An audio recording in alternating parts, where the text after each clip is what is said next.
নমস্কার বন্ধুরা, থাম্মি রান্নাঘরে আপনাদের সবাইকে স্বাগত জানাই।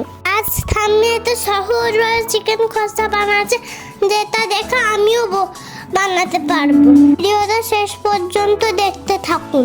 প্রথমে চিকেনটা এভাবে পিস করে ধুয়ে রাখা হয়েছে। একটা প্লেটে পেঁয়াজ কুচিয়ে নেওয়া হয়েছে, টমেটো কেটে নেওয়া হয়েছে, ক্যাপসিকামটাও কেটে নেওয়া হয়েছে, আদা, কাঁচা লঙ্কা, শুকনো লঙ্কা একটা বাটিতে নিয়ে নেওয়া হয়েছে, একটা বাটিতে রসুন নেওয়া হয়েছে, দই নেওয়া হয়েছে, রসুন আদা লঙ্কা বেটে নিতে হবে।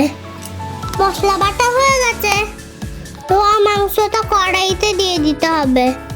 এবার দই দিতে হবে, পেঁয়াজ কুচি দিয়ে দিতে হবে, ক্যাপসিকামটাও দিয়ে দিতে হবে, আর টমেটো দিতে হবে, আর হলুদ গুঁড়ো দিতে হবে, লঙ্কা গুঁড়ো দিতে হবে।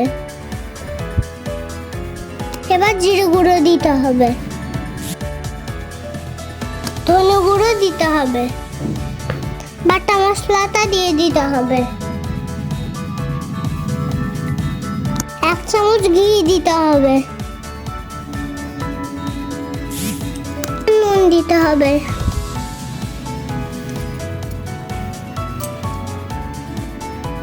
এবার হাত দিয়ে সব ভালোভাবে মাখিয়ে নিতে হবে।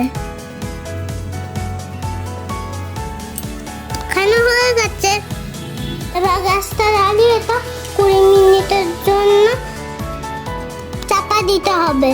এটা এখনো জল দেবো না, মাংস থেকেই জল বেরোবে। 20 মিনিট হয়ে গেছে, চিকেন কষা রেডি। ভিডিওটা ভালো লাগলে লাইক সাবস্ক্রাইব করতে ভুলো না কিন্তু। এটা কেমন হয়েছে কমেন্টটা অবশ্যই